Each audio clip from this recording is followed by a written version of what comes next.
ನಮಸ್ಕಾರ, ನೀವು ನೋಡ್ತಾ ಇದ್ದೀರಾ ನ್ಯೂಸ್ 18. ನಾನು ಸ್ಮಿತಾ ರಂಗನಾಥ್. ಪೋಷಕರೇ ಮಕ್ಕಳ ಬಗ್ಗೆ ಎಚ್ಚರ. ಮಕ್ಕಳ ಶೀತ ಕೆಮ್ಮಿನ ಬಗ್ಗೆ ನಿರ್ಲಕ್ಷ್ಯ ಬೇಡ. ಸೈಲೆಂಟ್ ಆಗಿ ವ್ಯಾಪಿಸ್ತಾ ಇದೆ ಹೊಸ ವೈರಸ್, ಅಡೆನೋ ವೈರಸ್.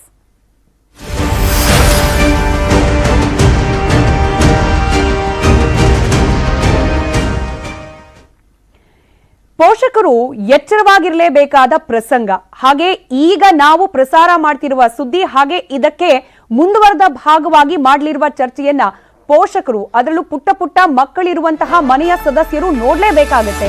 ಯಾಕಂತಂದ್ರೆ ರಾಜ್ಯದಲ್ಲಿ ದಿನೇ ಅದೇನೋ ವೈರಸ್ನ ಹಾವಳಿ ಹೆಚ್ಚಾಗ್ತಾ ಇದೆ. ದಾಖಲಾಗ್ತಾ ಇರುವ ಪ್ರಕರಣಗಳ ಸಂಖ್ಯೆ ಕೂಡ ಗಣನೀಯ ಪ್ರಮಾಣದಲ್ಲಿ ಹೆಚ್ಚಾಗ್ತಾ ಇರೋದು. ಈ ವೈರಸ್ನ ಹಾವಳಿಗೆ ಸಣ್ಣ ಮಕ್ಕಳೇ ಹೆಚ್ಚಾಗಿ ತುತ್ತಾಗ್ತಾ ಇರೋದು ಕೂಡ ಆಸ್ಪತ್ರೆಗಳಲ್ಲಿ ವರದಿಯಾಗ್ತಿರುವ ಪ್ರಕರಣಗಳು ಸಾರಿ ಹೇಳ್ತಾ ಇದೆ. ಅದರಲ್ಲೂ ಈ ಅದೇನೋ ವೈರಸ್ ಒಬ್ಬರಿಂದ ಒಬ್ಬರಿಗೆ ಶೀಘ್ರವಾಗಿ ಹರಡ್ತಾ ಇದೆ. ಈ ಸೋಂಕು ಅದರಲ್ಲೂ ಪುಟ್ಟ ಮಕ್ಕಳಿಗಂತೂ ಅತಿ ಶೀಘ್ರದಲ್ಲಿ ಹರಡ್ತಾ ಇರೋದು. ಇಂದಿರಾ ಗಾಂಧಿ ಮಕ್ಕಳ ಆಸ್ಪತ್ರೆಯಲ್ಲಿ ದಾಖಲಾಗ್ತಿರುವ ಪ್ರಕರಣಗಳ ಪೈಕಿ 20% ಈ ಅದೇನೋ ವೈರಸ್ನಿಂದ ಅನಾರೋಗ್ಯಕ್ಕೆ ಒಳಗಾದ ಮಕ್ಕಳ ಸಂಖ್ಯೆಯೇ ಹೆಚ್ಚಾಗಿದೆ. ಅದರಲ್ಲೂ ರೋಗ ನಿರೋಧಕ ಶಕ್ತಿ, ಇಮ್ಯುನಿಟಿ ಕಡಿಮೆ ಇರುವ ಮಕ್ಕಳಿಗೆ ಇದರಿಂದ ಕೊಂಚ ಪ್ರಮಾಣದ ಅಪಾಯ ಹೆಚ್ಚು ಅನ್ನೋದು ವೈದ್ಯರ ಮಾತು. ಇನ್ನು ಹಿರಿಯರಲ್ಲಿ ನಾವು ಗಮನಿಸಿದಾಗ ಅಸ್ತಮಾ, ಹೃದಯ ಸಂಬಂಧಿ ಸಮಸ್ಯೆ ಇರುವವರಿಗೆ ಈ ಅದೇನೋ ವೈರಸ್ನ ಅಪಾಯ ಹೆಚ್ಚು ಅಂತ ಹೇಳಲಾಗ್ತಾ ಇದೆ. ನಾನಾಗ್ಲೇ ಹೇಳ್ತಾ ಇದ್ದ ಹಾಗೆ ಇಂದಿರಾ ಗಾಂಧಿ ಮಕ್ಕಳ ಆಸ್ಪತ್ರೆಯಲ್ಲಿ 20% ಮಕ್ಕಳಲ್ಲಿ ಈ ಸೋಂಕಿರೋದು ಪತ್ತೆಯಾಗಿದೆ.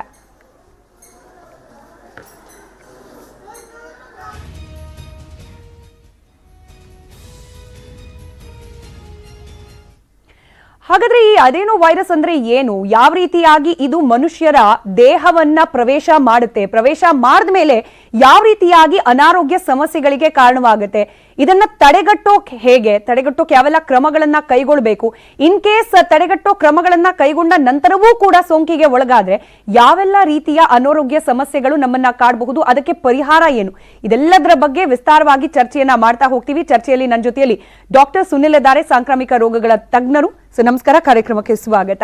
ಹಾಗೆ ನಮ್ಮ ಜೊತೆಯಲ್ಲಿ ಯೋಗಾನಂದ್ ಇದ್ದಾರೆ, ಅಧ್ಯಕ್ಷರು, ಶಾಲಾ ಮಕ್ಕಳ ಹಾಗೆ ಪೋಷಕರ ಸಂಘದ ಅಧ್ಯಕ್ಷರು ಇವರು. ಯೋಗಾನಂದ್ ಸರ್, ತಮಗೂ ಕಾರ್ಯಕ್ರಮಕ್ಕೆ ಸ್ವಾಗತ. ನಮಸ್ಕಾರ ಮೇಡಮ್. ರೈಟ್ ಡಾಕ್ಟರ್, ತಮ್ಮಿಂದಲೇ ಪ್ರಾರಂಭ ಮಾಡೋಣ.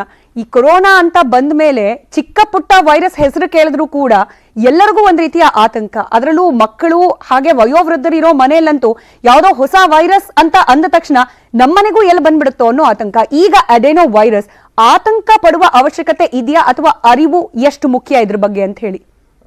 ಅಡಿನೋ ವೈರಸ್ ಅನ್ನೋದು ಒಂದು DNA ವೈರಸ್ಸು. ಇದು ಏನು ಹೊಸ ವೈರಸ್ ಅಲ್ಲ, ಇದು ಹಳೆ ವೈರಸ್ಸೇ. ಹಾಗಾಗಿ ಆತಂಕ ಪಡುವಂಥ ಅವಶ್ಯಕತೆ ಸದ್ಯದ ಮಟ್ಟಿಗಿಲ್ಲ. ಬಟ್ ಏನಂದರೆ ಕೋವಿಡ್ ಬಂದ ಮೇಲೆ ಕೆಲವೊಂದು ಮಕ್ಕಳಲ್ಲಿ ಇಮ್ಯುನಿಟಿ ಲೆವೆಲ್ ಅಂತ ನಾವು ಹೇಳ್ತೀವಿ, ಪರ್ಟಿಕ್ಯುಲರ್ ಚಿಕ್ಕ ಮಕ್ಕಳು 2 ವರ್ಷದೊಳಗಿನ ಮಕ್ಕಳಲ್ಲಿ ಇಮ್ಯುನಿಟಿ ಲೆವೆಲ್ ಕೂಡ ವ್ಯಾಕ್ಸಿನೇಷನ್ ಇಶ್ಯೂಸ್ ಇರೋದ್ರಿಂದ ಅಷ್ಟೊಂದು ಡೆವಲಪ್ ಆಗಿರಲಿಕ್ಕಿಲ್ಲ. ಅಂಥ ಒಂದು ಮಕ್ಕಳಿಗೆ ಇದು ಸಾಮಾನ್ಯವಾಗಿ ಆದರೆ ಅದರಿಂದ ಒಂದು ಹಾನಿಕಾರಕ ಬೆಳವಣಿಗೆ ಆಗುತ್ತೆ ಅಂತ ಹೇಳ್ಬೋದು. ಅದರ್ವೈಸ್ ಇದು ಒಂದು ನಾರ್ಮಲ್ ರೆಸ್ಪಿರೇಟರಿ ವೈರಸ್ ಅಂತ ಹೇಳ್ತೀವಿ ನಾವು. ಅಂದರೆ ಒಂದು ಫ್ಲೂ ಲೈಕ್ ಸಿಂಪ್ಟಮ್ಸ್ ಬರುತ್ತೆ, ಬಂದ ಮೇಲೆ ಅದಕ್ಕೆ ಸೂಕ್ತ ಮಟ್ಟದ ಚಿಕಿತ್ಸೆ ತಗೊಂಡ್ರೆ ಖಂಡಿತವಾಗ್ಲೂ ವಾಸಿ ಆಗುತ್ತೆ. ಬಟ್ ನಮ್ಗೆ ಒಂದು ಗಮನದಲ್ಲಿರಬೇಕು, ಯಾವುದೇ ಒಂದು ವೈರಸ್ ಬಂದರೆ ನಮ್ಮ ದೇಶದಲ್ಲಿ ಇದು ಹೊಸ ವೈರಸ್ ಅಲ್ಲ, ಇದು ಹಳೆ ವೈರಸ್ಸೇ ಇದೆ. ಬಟ್ ಇದು ಏನಂದರೆ ಇದು ಈ ಮಳೆಗಾಲದಲ್ಲಿ ಅಥವಾ ನಾವು ಒಂದು ವಿಂಟರ್ ಸೀಸನಲ್ಲಿ ಈ ಥರ ಅಡಿನೋ ವೈರಸ್ಗಳ ಕೇಸಸ್ಗಳ ಸಂಖ್ಯೆ ಗಮನೀಯವಾಗಿ ಜಾಸ್ತಿ ಆಗ್ತಾ ಹೋಗುತ್ತೆ. ಪ್ರತಿ ವರ್ಷದಲ್ಲೂ ಆಗುತ್ತೆ, ಈ ವರ್ಷದಲ್ಲಿ ಕೂಡ ಆಗ್ತಾ ಇದೆ. ಸೊ ಲಾಸ್ಟ್ ಇಯರಿಗೆ ಕಂಪೇರ್ ಮಾಡಿದ್ರೆ, ಕಳೆದ ಕೆಲವಾರು ವರ್ಷಗಳಿಗೆ ಕಂಪೇರ್ ಮಾಡಿದ್ರೆ ಈ ವರ್ಷದಲ್ಲಿ ಜಾಸ್ತಿ ಆಗ್ತಾ ಇದೆ ಇದು ಅಡಿನೋ ವೈರಸ್. ಸದ್ಯದ ಮಟ್ಟಿಗೆ ಆತಂಕ ಪರಿಸ್ಥಿತಿ ಅಂತ ಏನಿಲ್ಲ. ಬಟ್ ಯಾವುದೇ ಒಂದು ಕೇಸಸ್ಗೆ ಏನಾದರೂ ಒಂದು ಈ ಥರ ಫ್ಲೂ ಲೈಕ್ ಸಿಂಪ್ಟಮ್ಸು, ಜ್ವರದ್ದು ಅಥವಾ ಏನೋ ನಾವು ವೈರಲ್ ಸಿಂಪ್ಟಮ್ಸ್ ಬಂದರೆ ಅದನ್ನು ತಕ್ಷಣ ಡಾಕ್ಟ್ರಿಗೆ ತೋರಿಸಿ ಚಿಕಿತ್ಸೆ ಪಡ್ಕೋಬೇಕಾಗುತ್ತೆ. ಕಾರಣ ಏನು ಅನ್ನೋದು ಸಹಜವಾಗಿ ಹುಟ್ಟುವ ಕುತೂಹಲ. ಅಂದರೆ ಕೇವಲ ಹವಾಮಾನ ವೈಪರೀತ್ಯ ಮಾತ್ರನಾ ಅಥವಾ ಇದರ ಮೂಲ ಏನು, ಯಾಕೆ ಪರ್ಟಿಕ್ಯುಲರ್ ಈ ಸೀಸನಲ್ಲಿ ಹೆಚ್ಚಾಗಿ ಕಾಣೋಕೆ ಸಿಗ್ತಾ ಇದೆ ಈ ರೀತಿಯ ಸೋಂಕು ಅಂತ ಹೇಳಿ? ಇದು ನೋಡಿ, ಯಾವಾಗಲೂ ಹೋಗ್ತಾ ಹೋದಾಗ ಪ್ರತಿಯೊಂದು ವೈರಸ್ ಇರ್ಬೋದು, ಬ್ಯಾಕ್ಟೀರಿಯಾ ಇರ್ಬೋದು, ಎಲ್ಲದಕ್ಕೂ ಒಂದು ಪೀಕ್ ಸೀಸನ್ ಅಂತ ನಾವು ಹೇಳ್ತೀವಿ. ಆ ಥರ ನೋಡ್ತಾ ಹೋದಾಗ ಅಡಿನೋ ವೈರಸ್ ಕೇಸಸ್ ಏನಿದೆ, ನಾವು ಒಂದು ವಿಂಟರ್ ಮತ್ತು ಅರ್ಲಿ ಸಮ್ಮರ್, ಈ ಒಂದು ಮಳೆಗಾಲದಲ್ಲಿ ಮತ್ತು ಏನು ಒಂದು ವಸಂತ ಋತು ಶುರುವಾಗಕ್ಕೆ ಮೊದಲು ಈ ಒಂದು ಕೇಸಸ್ಗಳ ಸಂಖ್ಯೆ ಜಾಸ್ತಿ ಆಗ್ತಾ ಹೋಗ್ತಾ ಇದು ಪ್ರತಿ ವರ್ಷ ಆಗುತ್ತೆ ಇದು. ಸೊ ಹಾಗಾಗಿ ಇದರಲ್ಲಿ ಗಾಬರಿ ಆಗುವಂಥ ಅವಶ್ಯಕತೆ ಇಲ್ಲ. ಇದು ಒಂದು ವೈರಲ್ ಡಿಸೀಸ್ ಇದೆ. ಬಟ್ ಏನಂದರೆ ರೋಗ ನಿರೋಧಕ ತಡೆಯೋದಕ್ಕೆ ಶಕ್ತಿ ಇರುವಂಥ ಕಮ್ಮಿ ಇರುವಂಥ ಮಕ್ಕಳುಗಳಲ್ಲಿ ಇದು ಒಂಥರ ಜಾಸ್ತಿ ಹಾನಿಕಾರಕ ಮಾಡುವಂಥ ಸಾಧ್ಯತೆ ಇರುತ್ತೆ. ಒಂದು ನಾವು ಹೇಳೋದಂದರೆ ಇದು ಫ್ಲೂ ಲೈಕ್ ಸಿಮ್ಟಮ್ಸ್ ಅಂತ ಹೇಳ್ತೀವಿ. ಯಾವುದೇ ಒಂದು ಮಗುಗೆ ಕೆಮ್ಮು, ನೆಗಡೆ ಮತ್ತು ಜ್ವರ ಈ ಥರ ಏನಾದರೂ ರೋಗ ಲಕ್ಷಣಗಳು ಕಂಡು ಬಂದರೆ ಅಂಥ ಒಂದು ಮಕ್ಕಳ ಪೋಷಕರು ತಕ್ಷಣ ಡಾಕ್ಟ್ರ್ ಬಳಿ ಕರೆದೊಯ್ದು ಅದನ್ನು ಚಿಕಿತ್ಸೆ ಪಡಿಸ್ಬೇಕಾಗತ್ತೆ. ಹಾಗಾಗಿ ಇದು ರೋಗ ಏನು ಇದಕ್ಕೆ ಸ್ಪೆಸಿಫಿಕ್ಕಾಗಿ ಟ್ರೀಟ್ಮೆಂಟ್ ಅಂತ ಇರಲ್ಲ. ಯಾವುದೇ ಒಂದು ವೈರಸ್ಸಿಗೆ ಸ್ಪೆಸಿಫಿಕ್ಕಾಗಿ ಟ್ರೀಟ್ಮೆಂಟ್ ಇರಲ್ಲ. ಸಿಂಪ್ಟಮ್ಯಾಟಿಕ್ ಟ್ರೀಟ್ಮೆಂಟ್ ಅಂತ ಟ್ರೀಟ್ಮೆಂಟ್ ಕೊಟ್ಬಿಟ್ಟು ಅದನ್ನು ವಾಸಿ ಮಾಡುವಂಥ ಸಾಧ್ಯತೆ ಇರುತ್ತೆ. ಹಾಗಾಗಿ ಇದು ವೈರಸ್ದು ವಿಶೇಷ ಏನಂದರೆ, ನಾವು ಯಾವಾಗಲೂ ನೋಡ್ತಾ ಹೋದಾಗ ಸಾಂಕ್ರಾಮಿಕ ರೋಗಗಳಲ್ಲಿ ನಾವು 3 ಪದರ ನೋಡ್ಬೋದು. ಏಜೆಂಟ್, ಹೋಸ್ಟ್, ಎನ್ವಿರಾನ್ಮೆಂಟ್ ಅಂತ ನಾವು ಹೇಳ್ತೀವಿ. ಹಾಗಾಗಿ ಇದು ಕ್ಲೈಮ್ಯಾಟಿಕ್ ಕಂಡೀಷನ್ ಕೂಡ ಈ ಒಂದು ಇದರಲ್ಲಿ ಸೂಟಬಲ್ ಇರೋದ್ರಿಂದ ಜಾಸ್ತಿ ಆಗೋ ಸಾಧ್ಯತೆ ಇರುತ್ತೆ. ಅದ್ರ ಜೊತೆ ಬರೀ ಕ್ಲೈಮ್ಯಾಟಿಕ್ ಕಂಡೀಷನ್ಸ್ ಅಲ್ಲ, ಯಾವುದೇ ಒಂದು ನಾವು ರೆಸ್ಪಿರೇಟರಿ ಇನ್ಫೆಕ್ಷನ್ಸ್ ಅಂತ ನಾವು ಹೇಳಿದ್ರೆ ಅದು ಹಲವಾರು ವಾತಾವರಣಗಳು ಕಾಂಟ್ರಿಬ್ಯೂಟ್ ಆಗುತ್ತೆ. ಧೂಳಿರ್ಬೋದು, ಮನೆಯಲ್ಲಿರುವಂಥ ಒಂದು ವಾತಾವರಣ ಇರ್ಬೋದು, ಹೈಜಿನಿಕ್ ಕಂಡೀಷನ್ಸ್ ಇರ್ಬೋದು, ಇದೆಲ್ಲ they play very important role along with the climate. Right, ಮಾತನಾಡ್ತೀನಿ ಸರ್. ಇನ್ನು ಬಹಳಷ್ಟು ಅನುಮಾನಗಳು ಸಹಜವಾಗಿ ಅದರಲ್ಲೂ ಪೋಷಕರಿಗೆ ಇದ್ದೇ ಇರುತ್ತೆ. ಯೋಗಾನಂದ್ ಅವರ ಹತ್ರ ಒಂದು ಕ್ವಿಕ್ ರಿಯಾಕ್ಷನ್ ಪಡ್ಕೊಂಡು ಮಾತುಕತೆ ಮುಂದುವರಿಸೋಣ. ಈಗ ಯೋಗಾನಂದ್ ಸರ್, ಕೊರೋನಾ ಸಂದರ್ಭದಲ್ಲಿ ಯಾವಾಗ ಶಾಲೆಗಳು, ಕಾಲೇಜುಗಳು ಪುನರಾರಂಭ ಆಯಿತು, ಈ ಸೋಷಿಯಲ್ ಡಿಸ್ಟೆನ್ಸಿಂಗ್ ಆದಿಯಾಗಿ ಎಲ್ಲ SOPಗಳನ್ನ ಕೂಡ ಪಾಲನೆ ಮಾಡೋದು ಒಂದು ರೀತಿ ಅನಿವಾರ್ಯ ಆಗಿತ್ತು. ಬಹುತೇಕ ಶಾಲೆಗಳು ಅದನ್ನು ಪಾಲನೆ ಮಾಡ್ತಿದ್ವು ಕೂಡ. ಆದ್ರೆ ಕೊರೋನಾ ಆದ ನಂತರದಲ್ಲಿ ಆರೋಗ್ಯದ ಬಗ್ಗೆ ಇದ್ದ ಆ ಒಂದ್ ರೀತಿಯ ಅವೇರ್ನೆಸ್ ಅಥವಾ ಆರೋಗ್ಯ ಸಂಬಂಧಿ ಸಮಸ್ಯೆಗಳು ಆಗದೆ ಇರೋ ರೀತಿಯಲ್ಲಿ ಕೈಗೊಳ್ತಾ ಇದ್ದ ಕ್ರಮಗಳು ಶಾಲೆಯಿಂದ ಕಣ್ಮರೆ ಆಗ್ತಾ ಇದೆ ಅಂತ ಹೇಳಿ, ಈಗ ಎಲ್ಲಾ ಈ ರೀತಿಯ ಅದೇನೋ ವೈರಸ್ ಆದಿಯಾಗಿ ಬೇರೆ ಯಾವುದೇ ಒಂದು ಆರೋಗ್ಯ ಸಂಬಂಧಿ ಸಮಸ್ಯೆ ಬಂದಾಗ್ಲೂ ಕೂಡ ಇನ್ಫೆಕ್ಷನ್ಸ್ ಅಂದ್ರೆ ಒಬ್ಬರಿಂದ ಒಬ್ರಿಗೆ ಹರಡುತ್ತೆ ಅನ್ನೋದು ಗೊತ್ತಿದ್ರೂ ಕೂಡ ಶಾಲೆಗಳು ಅದನ್ನ ಅಷ್ಟು ಗಂಭೀರವಾಗಿ ಪರಿಗಣಿಸ್ತಿಲ್ವಾ ಅಂತ ಹೇಳಿ? ಮೇಡಮ್, ಮೊದಲನೇದಾಗಿ ನಾವು ನಮ್ಮ ಮಕ್ಕಳಿಗೆ ಪೌಷ್ಟಿಕ ಆಹಾರವನ್ನ ನೀಡೋದ್ರ ಮುಖಾಂತರ ಅವರ ಇಮ್ಯುನಿಟಿ ಪವರ್ ಅನ್ನ ಜಾಸ್ತಿ ಮಾಡ್ಕೋಬೇಕಾಗ್ತದೆ. ಈಗ ಉದಾಹರಣೆಗೆ ನನ್ನ ಮಗ ಓದೋ ಶಾಲೆನಲ್ಲಿ ಕಳೆದ ವಾರ 100 ಜನ ಮಕ್ಕಳಿಗೆ ಮಡ್ರಾಸೈ ಆಗಿತ್ತು. ಆ ಶಾಲೆಯವರು ಮುನ್ನೆಚ್ಚರಿಕೆ ಕ್ರಮ ತಗೊಂಡ್ರು, ಮತ್ತೆ ಪಾಲಕ ಪೋಷಕರು ಮುನ್ನೆಚ್ಚರಿಕೆ ತಗೊಂಡು ಆ ಮಕ್ಕಳನ್ನ ಸಪರೇಟ್ ಆಗಿತ್ತು. ಅವ್ರಿಗೆ ಏನ್ ಬೇಕೋ ಅದನ್ನ ಮಾಡಿ ಅದು 15 ದಿನದ ನಂತರ ವಾಸಿ ಆಯ್ತು. ಹಾಗೆ ಕಾಲ ಕಾಲಕ್ಕೆ ಬರ್ತಕ್ಕಂತ ವಾತಾವರಣಕ್ಕೆ ತಕ್ಕಂತೆ ಸಹಜವಾಗಿಯೇ ಮಕ್ಕಳಿಗೆ ಕೆಮ್ಮು, ನೆಗಡಿ, ಶೀತ ಈ ತರದ ಕಾಯಿಲೆಗಳನ್ನ ನಾವು ಸಹಜವಾಗಿ ಕಾಣ್ತೀವಿ. ಆದ್ರಿಂದಾಗಿ ನಾವು ಯಾರು ಕೂಡ ಆತಂಕ ಪಡೋ ಅವಶ್ಯಕತೆ ಇಲ್ಲ. ನಾವು ಎಂದಿನಂತೆ ನಮ್ಮ ಮಕ್ಕಳನ್ನ ಮನೆಯಲ್ಲಿ ಎಷ್ಟು ಶುಚಿತ್ವವನ್ನ ಕಾಪಾಡ್ಕೋಬೇಕು, ಅವ್ರಿಗೆ ಆಹಾರ ಪದ್ಧತಿಯಿಂದ ಹಿಡಿದು ಕುಡಿಯೋ ನೀರಿನಿಂದ ಹಿಡಿದು ಹೇಗೆಲ್ಲ ನಾವು ಮೆಜರ್ಸ್ ಅನ್ನ ತಗೋಬೇಕು ಅದನ್ನ ತಗೋಬೇಕು. ಹಾಗಂತೇಳಿ ಯಾವ್ದೋ ಆಡನ್ ವೈರಸ್ ಬಂತು ಅಂತೇಳಿ ನಾವು ಏಕದಮ್ ಗಾಬರಿ ಪಟ್ಕೊಳ್ಳೋದಾಗ್ಲಿ, ಆತಂಕ ಪಟ್ಕೊಳ್ಳೋದಾಗ್ಲಿ ಅಥವಾ ಅದ್ರ ಬಗ್ಗೆ ಹೆಚ್ಚಿನ ತಲೆ ಕೆಡ್ಸ್ಕೊಳ್ಳೋದಕ್ಕೆ ಹೋಗ್ಬಾರ್ದು. ಈಗ ಆಲ್ರೆಡಿ ಡಾಕ್ಟರ್ ಸುನಿಲ್ ಅವ್ರು ಹೇಳಿದಾಗೆ ಇದು ಏನು ಅಂತಹ ದೊಡ್ಡ ಕಾಯಿಲೆ ಇಲ್ಲ ಅಂತ ಹೇಳ್ತಿದ್ದಾರೆ. ಅದ್ರ ಜೊತೆಗೆ ಈಗ ಆಲ್ರೆಡಿ 20ರಷ್ಟು ಮಕ್ಕಳಲ್ಲಿ ಈ ಸೋಂಕು ಇರೋದು ಪತ್ತೆ ಆಗಿದೆ ಅನ್ನೋದು ಕೂಡ ನಮ್ಗೆ ಗೊತ್ತಾಗ್ತಾ ಇರೋದ್ರಿಂದ ನಾವು ಇನ್ನಷ್ಟು ಮುನ್ನೆಚ್ಚರಿಕೆ ಕ್ರಮಗಳನ್ನ ತಗೋಬೇಕಾಗ್ತದೆ. ಶಾಲೆಗಳಲ್ಲಿ SOP ಅನ್ನ ಬಹಳ ಕಟ್ಟುನಿಟ್ಟಾಗಿ ಪಾಲಿಸಬೇಕಾಗ್ತದೆ. ಅಲ್ಲಿ ಕೂಡ ಮಕ್ಕಳಿಗೆ ಕುಡಿಯುವ ಇದು ಬಿಸಿನೀರಿನ ವ್ಯವಸ್ಥೆಯನ್ನ ಮಾಡಬೇಕಾಗ್ತದೆ.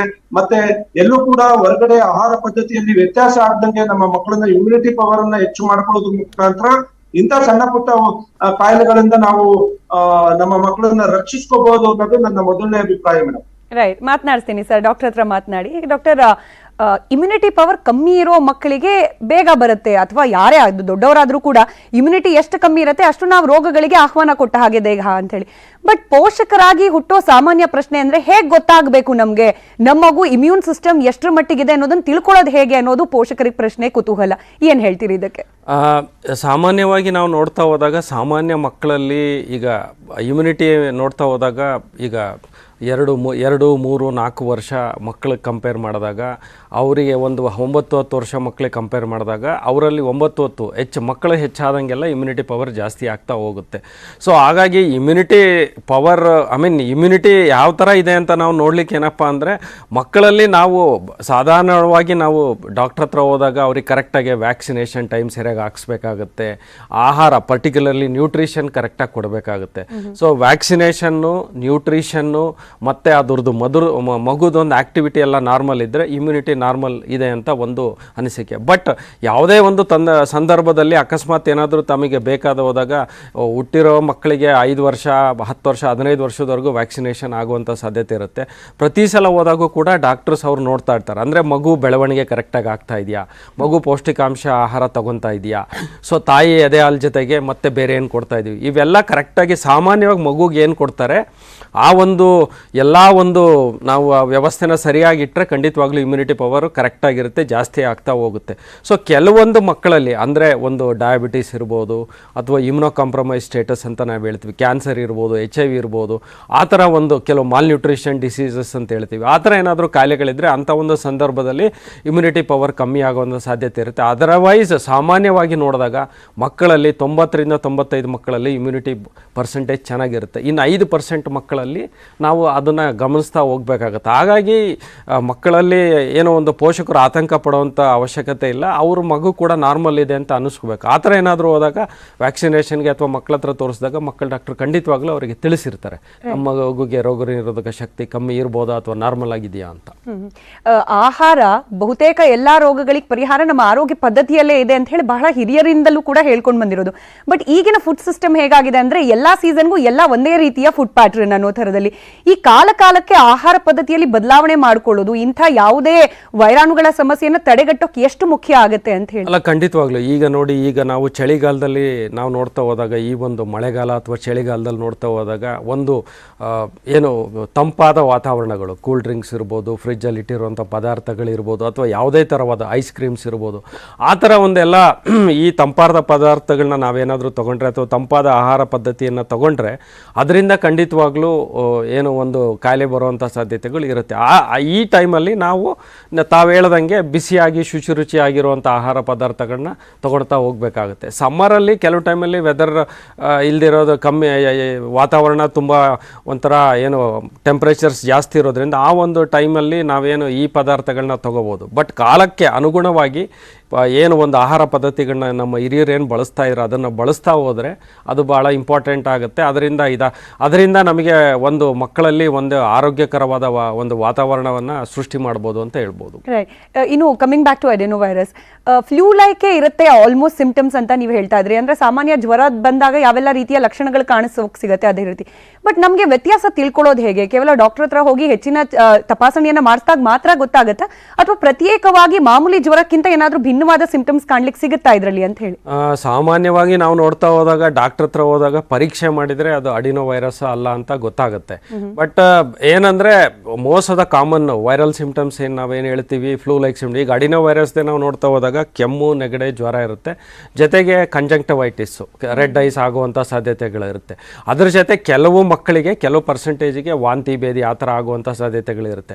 ಆ ಒಂದು ಸಮಯದಲ್ಲಿ ಡಾಕ್ಟರ್ ಹತ್ರ ಹೋದಾಗ ಅವರು ಅದನ್ನು ಪರೀಕ್ಷೆ ಮಾಡ್ತಾರೆ. ಎಲ್ಲ ಇದಕ್ಕೂ ಕೂಡ ಪರೀಕ್ಷೆ ಮಾಡ್ಲಿಕ್ಕೆ ಕಷ್ಟ ಆಗುತ್ತೆ, ಯಾಕಂದರೆ ಬಂದಿರೋ ಪ್ರತಿಯೊಂದು ಮಕ್ಕಳಿಗೆ ಕೂಡ ಎವ್ಯಾಲ್ಯೂಯೇಟ್ ಮಾಡೋಕ್ಕಾಗಲ್ಲ, ಯಾಕಂದರೆ ಇನ್ವೆಸ್ಟಿಗೇಷನ್ಸ್ ಮಾಡಿಸ್ಲಿಕ್ಕೆ ಕೂಡ ಕಷ್ಟ ಆಗುತ್ತೆ. ಸಾಮಾನ್ಯವಾಗಿ ಅದನ್ನು ಟ್ರೀಟ್ ಮಾಡ್ತಾ ಹೋಗ್ತಾರೆ.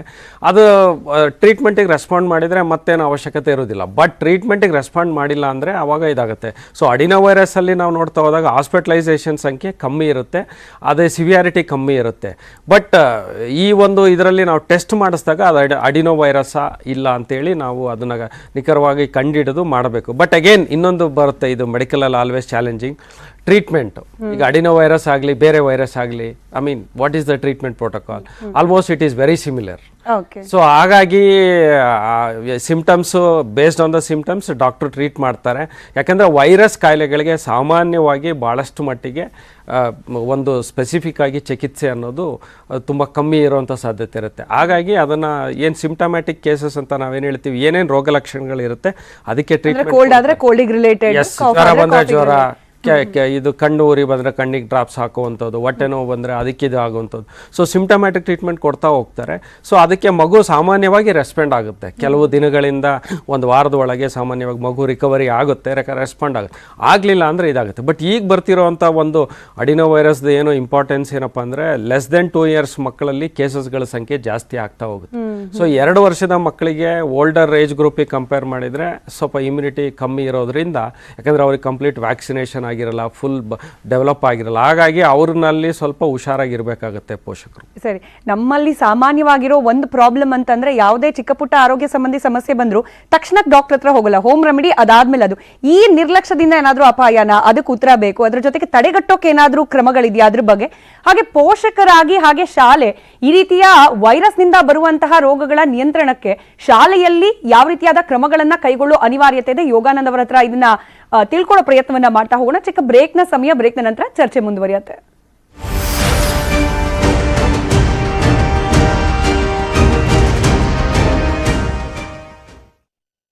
Welcome back. ಮಾತನಾಡ್ತಾ ಇದ್ವಿ ಹೆಚ್ಚಾಗಿ ಕಾಣಿಸ್ಕೊಳ್ತಾ ಇರುವ ಅಡಿನೋ ವೈರಸ್ ನ ಸೋಂಕಿನ ಬಗ್ಗೆ, ಹಾಗೆ ಅದರ ಗುಣಲಕ್ಷಣಗಳು, ಟ್ರೀಟ್ಮೆಂಟ್, ಹಾಗೆ ಅದನ್ನ ತಡೆಗಟ್ಟೋಕೆ ಕೈಗೊಳ್ಳಬೇಕಾದ ಕ್ರಮದ ಬಗ್ಗೆ. ಡಾಕ್ಟರ್ ಸುನಿಲ್ ಇದ್ದಾರೆ ನಮ್ಮ ಜೊತೆಯಲ್ಲಿ. ಸರ್, ನೀವು ಹೇಳ್ತಾ ಇದ್ರಿ ಇದಕ್ಕೆ ಟ್ರೀಟ್ಮೆಂಟ್ ಆಲ್ಮೋಸ್ಟ್ ಎಲ್ಲಾ ಫ್ಲೂ, ನಾರ್ಮಲ್ ಜ್ವರಕ್ಕೆ ಕೊಡುವಂತಹದ್ದೇ ಅಂತ ಹೇಳಿ. ಬಟ್ ನಿರ್ಲಕ್ಷ್ಯ ಅನ್ನೋದಕ್ಕೆ ಮದ್ದೇನು ಅಂತ ಹೇಳಿ, ನಾವು ಸಾಮಾನ್ಯವಾಗಿ ಫಸ್ಟ್ ಮನೇಲಿರೋ ಮೆಡಿಸಿನ್, ಅದಾದ್ಮೇಲೆ ಡಾಕ್ಟ್ರು ಅಂತ ಹೋಗ್ತೀವಿ ಎಲ್ರು ಇನ್ ಜನರಲ್. ಹೀಗೆ ನಿರ್ಲಕ್ಷ್ಯ ಮಾಡೋದ್ರಿಂದ ಏನಾದ್ರೂ ಸಮಸ್ಯೆ ಉಲ್ಬಣ ಆಗತ್ತಾ, ಹೇಗೆ ಅಂತ? ನೀವು ಇನ್ ಬಿಟ್ವೀನ್ ಇನ್ನೊಂದು ಬಿಟ್ಟಿದ್ರ ಅನ್ಸುತ್ತೆ. ಮನೇಲಿರೋದು ಫಸ್ಟ್, ಆಮೇಲೆ ಎರಡನೇದು ಮೆಡಿಕಲ್ ಸ್ಟೋರ್ಗೆ ಹೋಗ್ತೀವಿ. ಮೆಡಿಕಲ್ ಸ್ಟೋರ್ ಅಲ್ಲಿ ಮಾತ್ರೆ ತಗೊಂತೀವಿ. ಮೂರನೇದು ಡಾಕ್ಟರ್ ಹತ್ರ ಹೋಗೋದು. See the thing is always whenever there is a symptom you should never delay. ಮನೆಯಲ್ಲಿ ಎಲ್ಲರಿಗೂ ಗೊತ್ತಾಗಲ್ಲ, ತಕ್ಷಣ ಯಾವುದೇ ಒಂದು ಕ್ವಾಲಿಫೈಡ್ ಡಾಕ್ಟರ್ ಹತ್ರ ದಯವಿಟ್ಟು ಕರ್ಕೊಂಡೋಗಿ ತೋರಿಸಿದ್ರೆ early treatment is the best part for everything ಅಂತ. ಆ ಒಂದು ನಾವೇನಿದೆ ಮನಸ್ಥಿತಿನ ಚೇಂಜ್ ಮಾಡ್ಕೋಬೇಕಾಗತ್ತೆ. ಸೊ ನಾವು ಹೋಗಿ ಕಾಯಬೇಕಾಗತ್ತೆ ಅದೆಲ್ಲ, ಬಟ್ ಹೌದು ಕಾಯಬೇಕಾಗತ್ತೆ. ಬಟ್ ಡಾಕ್ಟರ್ಸ್ ಹೋಗಿ ಟ್ರೀಟ್ಮೆಂಟ್ ತೊಗೊಂಡ್ರೆ I think that is always A best option.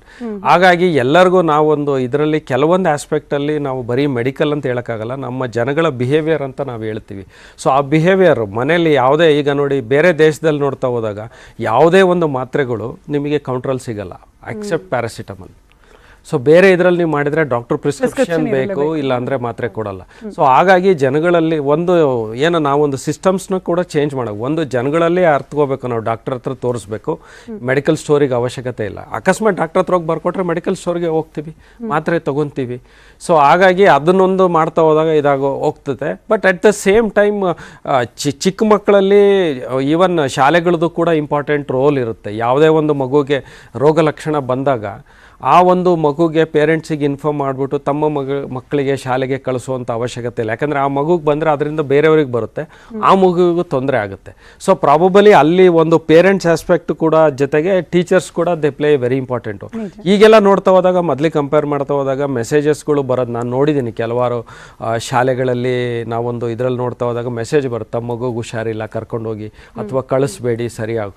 So ಈ ಒಂದು ಇದರಲ್ಲಿ ನಾವೊಂದು ಫಸ್ಟು ಸಿಂಪ್ಟಮ್ಸ್ ಆದ ತಕ್ಷಣ ಡಾಕ್ಟರ್ಗೆ ತೋರಿಸುವಂಥದ್ದು. ಶಾಲೆಗಳಲ್ಲಿ ಏನಾದರೂ ಕಾಂಪ್ಲಿಕೇಶನ್ಸ್ ಏನಾಗಬಹುದು ಅಂತ ಹೇಳಿ, ಅದರಲ್ಲೂ ಈ ಅಡೆನೋ ವೈರಸ್ ಇಂದಾನೆ ಇನ್ಫೆಕ್ಷನ್ ಆಗಿದ್ರೆ ನಾವು ಟ್ರೀಟ್ಮೆಂಟ್ ಅನ್ನ ಡಿಲೇ ಮಾಡೋದು ಅಥವಾ ಸರಿಯಾದ ಟ್ರೀಟ್ಮೆಂಟ್ ಸಿಗದೆ ಹೋದ್ರೆ ಕಾಂಪ್ಲಿಕೇಶನ್ಸ್ ಏನಾಗ್ತಾ ಹೋಗ್ತದೆ ಅಂದ್ರೆ, ಯಾವುದೇ ಒಂದು ವೈರಸ್ ಅಲ್ಲಿ ನೋಡ್ತಾ ಹೋದಾಗ ಕಾಂಪ್ಲಿಕೇಶನ್, ಒಂದು ಹಾಸ್ಪಿಟಲೈಸೇಷನ್ ಮಾಡ್ತೀವಿ, ಹಾಸ್ಪಿಟಲೈಸೇಷನ್ ಮಾಡ್ತಾ ಹೋದಾಗ ಟ್ರೀಟ್ಮೆಂಟ್ಗೆ ರೆಸ್ಪಾಂಡ್ ಮಾಡಲಿಲ್ಲ ಅಂದ್ರೆ it may go into organ failure ಅಂತ ಹೇಳ್ತೀವಿ.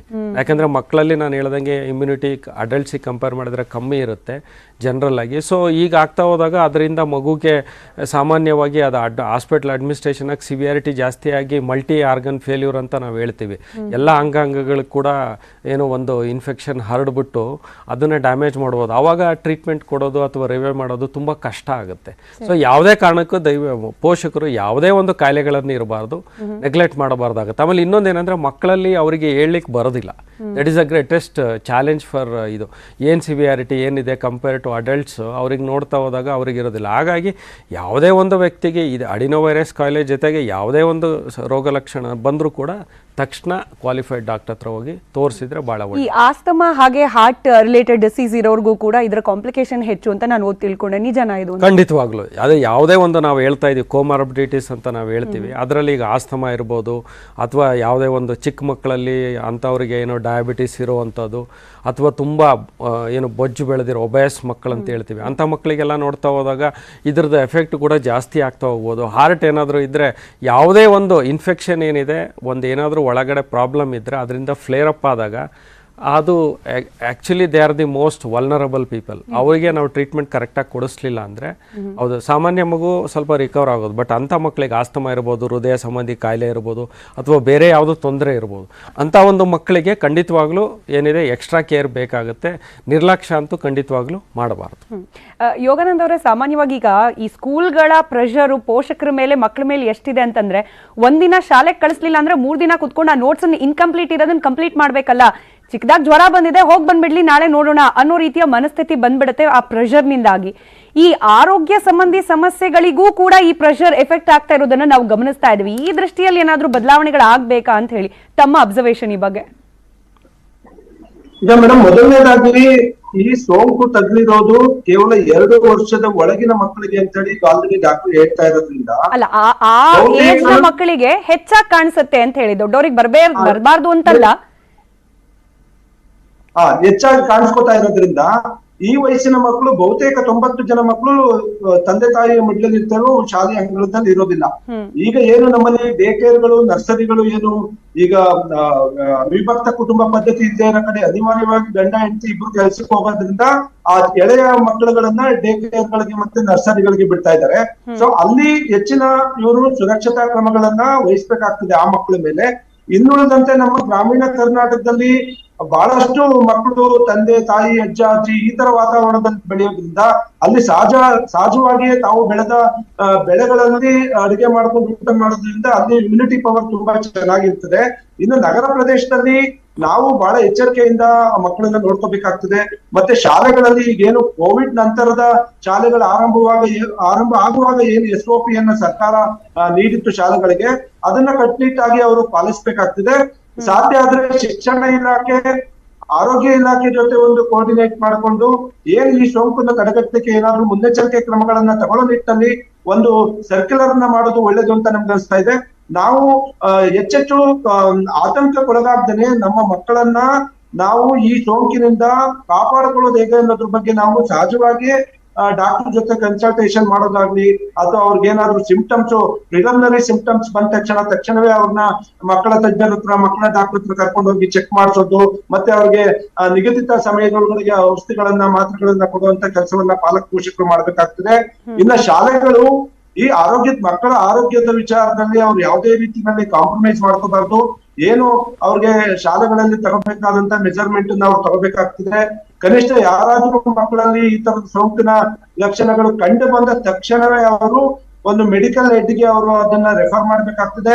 ಸಾಧ್ಯ ಆದ್ರೆ ಶಾಲೆಗಳಲ್ಲೇ ಒಂದು ಮೆಡಿಕಲ್ ಕಿಟ್ ಅನ್ನ ಇಟ್ಕೋಬೇಕಾಗ್ತದೆ. ಯಾರಾದ್ರೂ ಆರೋಗ್ಯ ಸಹಾಯಕರನ್ನ ಇಟ್ಕೊಳ್ಳೋದ್ರ ಮುಖಾಂತರ ತಕ್ಷಣವೇ ನಮ್ಮ ಮಕ್ಕಳಿಗೆ ಸೋಂಕು ತಗುಲಿದ ತಕ್ಷಣ ಅವ್ರನ್ನ ಇಮಿಡಿಯೇಟ್ ಆಗಿ ಹಾಸ್ಪಿಟಲೈಸ್ ಮಾಡೋದು, ಮತ್ತೆ ಅವ್ರಿಗೆ ಟ್ರೀಟ್ಮೆಂಟ್ ಕೊಡೋ ಕೆಲಸವನ್ನ ಮಾಡ್ಬೇಕಾಗ್ತದೆ. ಈ ನಿಟ್ಟಿನಲ್ಲಿ ದೊಡ್ಡ ಮಟ್ಟದಲ್ಲಿ ಈ ವೈರಸ್ ಇಂದ ನಾವು ಆತಂಕಕ್ಕೊಳಗಾಗ್ದೇನೆ, ಧೃತಿಗೆಡ್ದೇನೆ, ಭಯಭೀತರಾಗ್ದೇನೆ ನಾವು ಮುನ್ನೆಚ್ಚರಿಕೆ ಕ್ರಮವನ್ನು ತೆಗೆದುಕೊಳ್ಳುವುದರ ಮುಖಾಂತರ ಇಂತಹ ಸೋಂಕುಗಳಿಂದ ನಮ್ಮ ಮಕ್ಕಳನ್ನ ಮುಕ್ತ ಮಾಡೋ ನಿಟ್ಟಿನಲ್ಲಿ ನಾವೆಲ್ಲರೂ ಕೂಡ ಕಾರ್ಯೋನ್ಮುಖರಾಗಬೇಕಾಗ್ತದೆ. ಈ ನಿಟ್ಟಿನಲ್ಲಿ ಪೋಷಕರ ಜವಾಬ್ದಾರಿ ಅತಿ ಹೆಚ್ಚಿನದಾಗಿದೆ. ಅದ್ರ ಜೊತೆಗೆ ಶಾಲೆಯ ಆಡಳಿತ ಮಂಡಳಿಯವರು, ಸಿಬ್ಬಂದಿಗಳು, ಶಿಕ್ಷಕರು ಎಲ್ಲರೂ ಕೂಡ ಮಕ್ಕಳ ಮೇಲೆ ನಿಗಾ ವಹಿಸಬೇಕಾಗ್ತದೆ. ಹಾಗೆ ಸರ್ಕಾರದ ಜವಾಬ್ದಾರಿ ಕೂಡ ಇದೆ.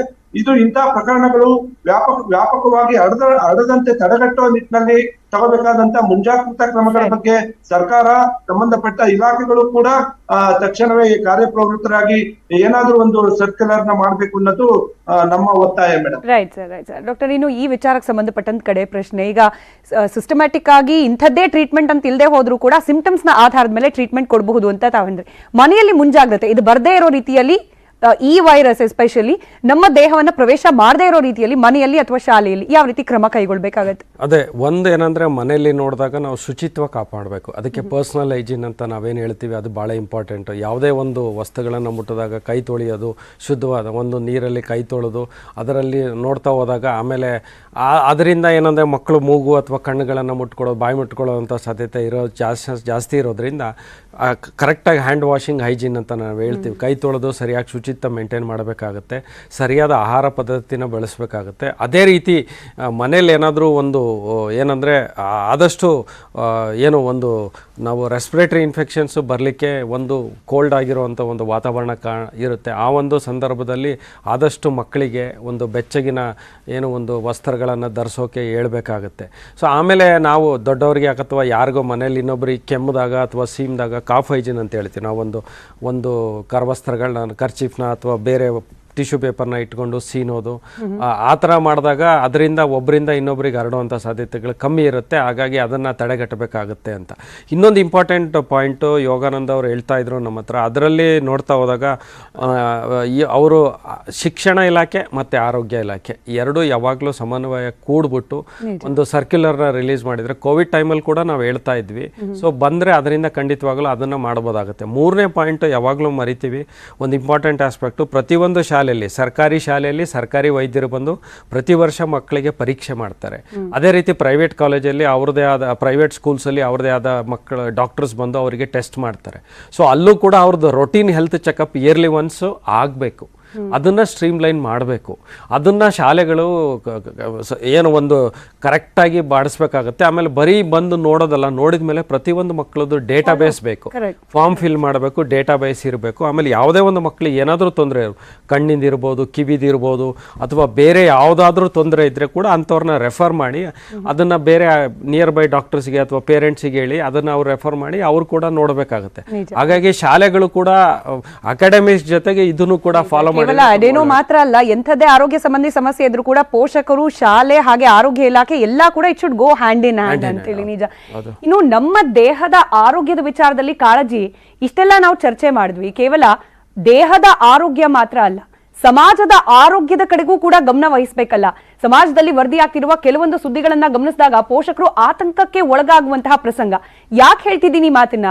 ಹದಿಹರಿಯದ ಮಕ್ಕಳು ಪಬ್ಬು, ಬಾರು, ರೆಸ್ಟೋರೆಂಟ್ಗಳಿಗೆ ಅನಾಯಾಸವಾಗಿ ಪ್ರವೇಶವನ್ನ ಮಾಡ್ತಿದ್ದಾರೆ. ಇದೇ ಆತಂಕವನ್ನ ವ್ಯಕ್ತಪಡಿಸಿದ್ದಾರೆ ಕಾಮ್ಸ್, ಅಂದ್ರೆ ಖಾಸಗಿ ಶಾಲೆಗಳ ಒಂದು ಒಕ್ಕೂಟ ಏನಿದೆ, ಸರ್ಕಾರಕ್ಕೆ ಪತ್ರ ಬರೆದಿದ್ದಾರೆ.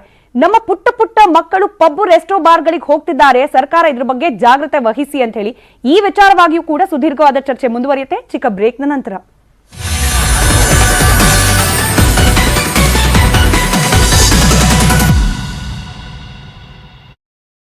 ಇದೇನ್ರಿ ಅನ್ಯಾಯ? ಎಲ್1 ಈ ಆದಿತ್ಯ ಎಲ್1 ಸೂರ್ಯನ ಮೇಲ್ಮೈ, ಸೂರ್ಯನ ಕಿರಣ, ತಾಪಮಾನ, ಸೌರ ಜ್ವಾಲೆ ಹಾಗೂ ಸೂರ್ಯನ ಸುತ್ತಲಿನ ವಾತಾವರಣ ಅಧ್ಯಯನ ಮಾಡಲಿದೆ. Welcome back. ಅಕ್ಷರ ಕಲಿಯೋ ಟೈಮ್ನಲ್ಲೇ ಆಲ್ಕೋಹಾಲ್, ಪಬ್, ಬಾರ್ಗಳಲ್ಲಿ ಅಪ್ರಾಪ್ತರೇ ಯಾಕೆ? ಕಲ್ಮಶ ಕ್ಯಾಂಪಸ್ನ ಕ್ಲೀನ್ ಮಾಡೋದು ಹೇಗೆ? ಪಬ್ ಗೀಳು.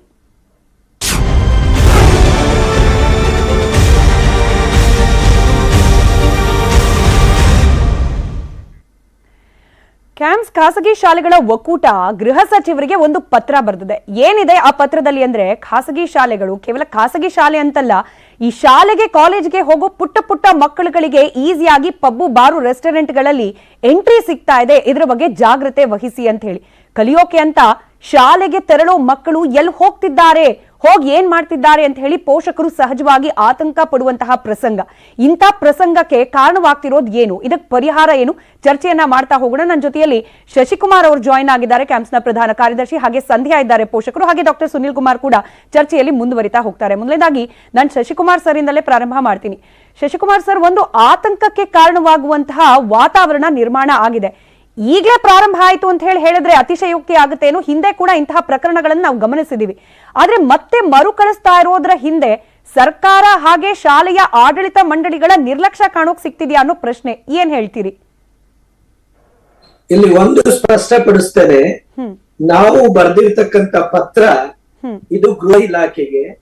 ಕಾರಣ ಇಷ್ಟೇ, ಶಾಲೆಗಳಿಗೆ ಬರ್ತಾ ಇರ್ತಕ್ಕಂತ ಮಾಹಿತಿಗಳು ಅನೇಕ ಶಾಲೆಗಳಿಂದ ಇವತ್ತಿನ ದಿನ ಮಕ್ಕಳು 5ನೇ ಕ್ಲಾಸ್ 6ನೇ ಕ್ಲಾಸ್ ಅಲ್ಲೇ ಬರ್ತ್ಡೇ ಪಾರ್ಟಿ, ಆ ಪಾರ್ಟಿ, ಈ ಪಾರ್ಟಿ, ಗೆಟ್ ಟುಗೆದರ್ ಅಂತಕ್ಕಂಥದ್ದು ಪ್ರಾರಂಭ ಆಗಿದಾವೆ. ಅದರಲ್ಲೂ ಕೂಡ ಲೇಟ್ ನೈಟ್ ಪಬ್ಗಳಿಗೆ ಮತ್ತೆ ಡಿಸ್ಕೋಟೆಕ್ಕಿಗೆ ಹೋಗಿರ್ತಕ್ಕಂತ ಉದಾಹರಣೆಗಳು ನಮಗೆ ಲಭ್ಯವಾಗಿದೆ. ಹಾಗಾಗಿ ಪಾಲಕ್ ಪೋಷಕರು ಆತಂಕವಾಗಿದ್ದಾರೆ. ಇಲ್ಲಿ ಮತ್ತೆ ಶಾಲೆಗೂ ಇದಕ್ಕೂ ಸಂಬಂಧ ಇಲ್ಲ. ಆದ್ರೆ ಸಾಮಾಜಿಕ ಕಳಕಳೆಯ ಹಿನ್ನೆಲೆಯಲ್ಲಿ ನಾವು ಕೂಡ ಜವಾಬ್ದಾರರಿದ್ದೀವಿ. ಇಂಥ ಘಟನೆಗಳು ನಮ್ಮ ಗಮನಕ್ಕೆ ಬಂದಾಗ ಪಾಲಕ್ ಪೋಷಕರು ಆತಂಕದಲ್ಲಿದ್ದಾರೆ. ಅವರು ಕೂಡ ಎಲ್ಲೋ ಒಂದು ಕಡೆ ಅಸಹಾಯಕರಾಗಿದ್ದಾರೆ. ಆದ್ರೆ ಬೇಜವಾಬ್ದಾರಿ ಕೂಡ ಅವ್ರದಿದೆ. ಯಾಕೆಂದ್ರೆ ರಾತ್ರಿ ಹೊತ್ತಲ್ಲಿ ನೀವು ಡಿಸ್ಕೋಟೆಕ್ಕಿಗೆ, ರೆಸ್ಟೋ ಪಬ್ಗೆ ಹೋಗ್ತೀರಾ, ಅಪ್ಪ ಅಮ್ಮಂದಿರಿಗೆ ಗೊತ್ತೇ ಇರಲಾದಾಗ ಅದರ ಎಷ್ಟೊಂದು ದೊಡ್ಡ ಸಮಸ್ಯೆ ಆಗುತ್ತೆ ಅನ್ನತಕ್ಕಂಥದ್ದು ನಾವು ಯೋಚನೆ ಮಾಡಬೇಕಾಗತ್ತೆ. ಇದು ನಮಗೇನ್ ಸಮಸ್ಯೆ ಆಗ್ತಾ ಇದೆ ಅಂದ್ರೆ, ತರಗತಿಯಲ್ಲಿ ಮಕ್ಕಳಿಗೆ, ಇತರೆ ಮಕ್ಕಳಿಗೆ ಪ್ರೇರಣೆ ಆಗ್ತಾ ಇದೆ.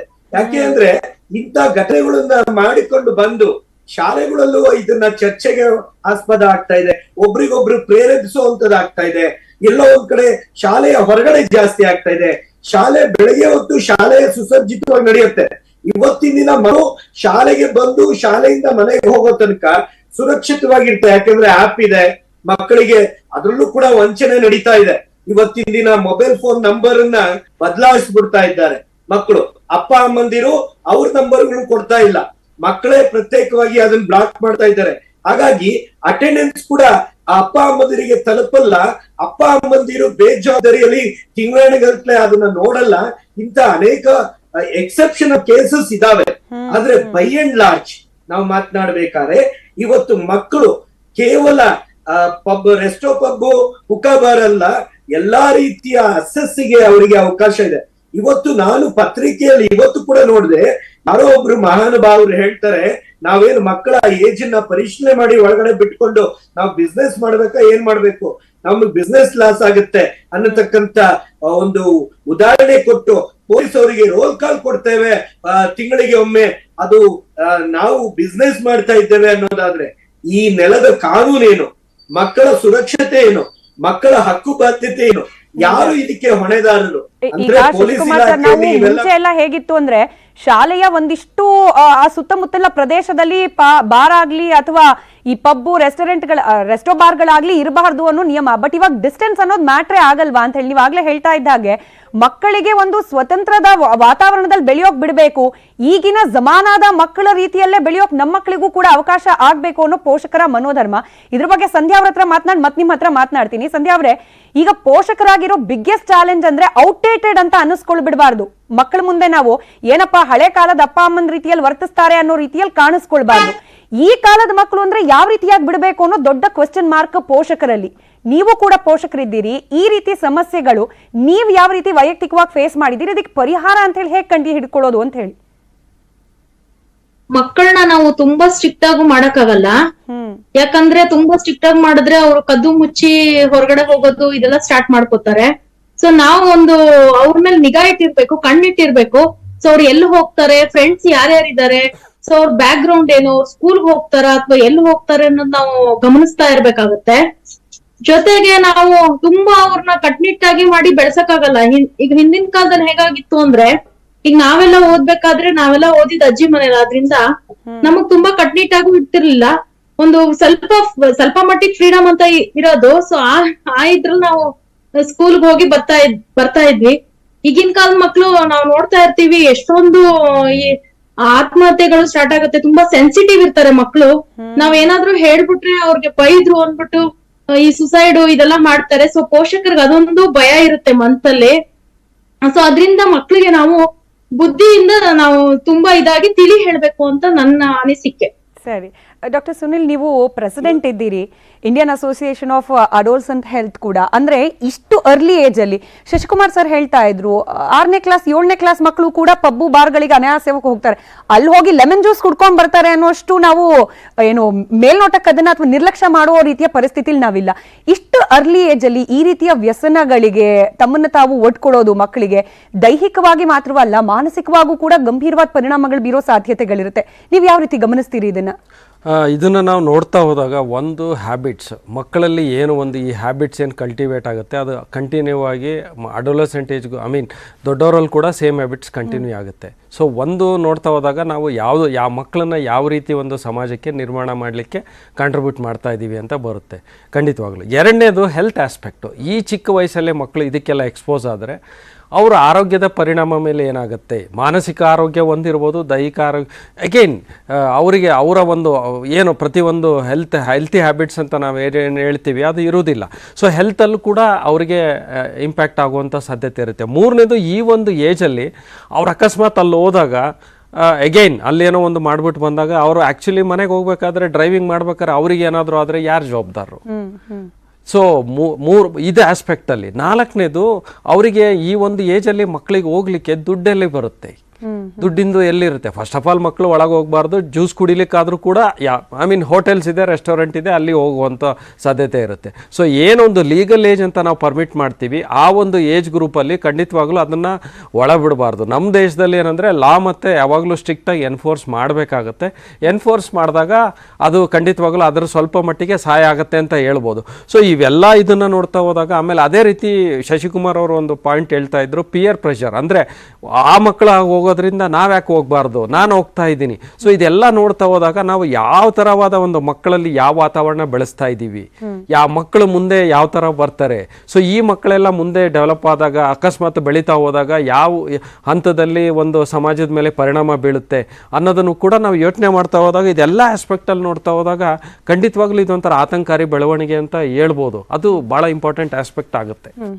ಮಾನಸಿಕ ಆರೋಗ್ಯದ ಮೇಲೆ ಬೀರೋ ಪರಿಣಾಮಗಳು, ಈಗ ಈ ರೀತಿಯ ವ್ಯಸನಗಳಿಗೆ ಅಡಿಕ್ಟ್ ಆಗ್ಬಿಟ್ರೆ ಸಹಜವಾಗಿ ಓದು, ಶಿಸ್ತು, ಈ ರೀತಿಯಾದ ಜೀವನ ಕ್ರಮ ಏನಿದೆ ಅದರಿಂದ ಡಿಸ್ಟ್ರಾಕ್ಟ್ ಆಗ್ಬಿಡ್ತಾರೆ ಮಕ್ಕಳು ಅಂತ ಹೇಳಿ. ಖಂಡಿತವಾಗ್ಲೂ ಒಂದು ಓದೋದು ಖಂಡಿತವಾಗ್ಲೂ ಡಿಸ್ಟ್ರಾಕ್ಷನ್ ಆಗೇ ಆಗುತ್ತೆ, ಒಂದನೇದು. ಎರಡನೇ ಪಾಯಿಂಟು ನಾ ಆಗ್ಲೇ ಹೇಳ್ತಿದ್ದಂಗೆ ಆರೋಗ್ಯದ ಮೇಲೆ ಕೂಡ ಪರಿಣಾಮ ಬೀಳುತ್ತೆ. ಮೂರನೇ point they will become vulnerable to do other activities. ಅವರಿಗೆ ದುಡ್ಡು ಬೇಕು ಅಂತ ಅಂದಾಗ ಹುಡುಗರು ಇರ್ಬೋದು, ಹುಡುಗಿರು ಇರ್ಬೋದು, they become vulnerable to do some professions which they not suppose to do at their age ಅಥವಾ ಎನಿ ಏಜ್ ಗ್ರೂಪ್.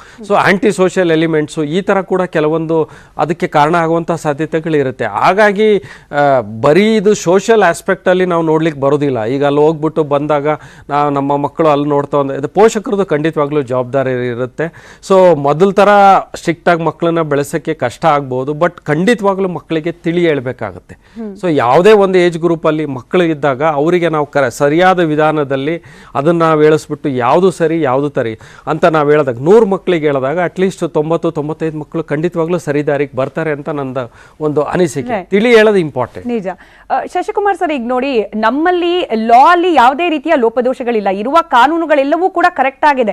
ಪ್ರಾಬ್ಲಮ್ ಆಗ್ತಿರೋದು ಇಂಪ್ಲಿಮೆಂಟ್ ಮಾಡೋದ್ರಲ್ಲಿ ಅಂತ. ಈಗ ಈ ರೀತಿಯ ಜಾಗಗಳಿಗೆ 18 ವರ್ಷ ಅಥವಾ ಏನ ಏಜ್ ಲಿಮಿಟ್ ಇದೆ, ಅದಕ್ಕಿಂತ ಕಡಿಮೆ ವಯಸ್ಸಿನವ್ರಿಗೆ ಬಿಡಬಾರ್ದು ಅನ್ನೋದು ಕ್ಲಿಯರ್ ಕಟ್ ರೂಲ್ಸ್ ಇದೆ. ಬಟ್ ಅದನ್ನು ಮಾನಿಟರ್ ಮಾಡೋದು ಯಾರ ಜವಾಬ್ದಾರಿ? ಕೇವಲ ಸಂಬಂಧಪಟ್ಟ ರೆಸ್ಟೋ ಬಾರ್ಗಳು ಅಥವಾ ಪಬ್ಗಳದ್ದು ಮಾತ್ರನಾ, ಅಥವಾ ಸರ್ಕಾರ, ಪೊಲೀಸು, ಇದೆಲ್ಲವೂ ಕೂಡ ಹ್ಯಾಂಡ್ ಇನ್ ಹ್ಯಾಂಡ್ ಹೋಗ್ಬೇಕಾದ ಅನಿವಾರ್ಯತೆ ಇದೆ. ಎಲ್ಲಿ ಮಿಸ್ ಆಗ್ತಿದೆ ಇದು ಅಂತ ತಮಗೇನ್ ಅನಿಸ್ತಿದೆ?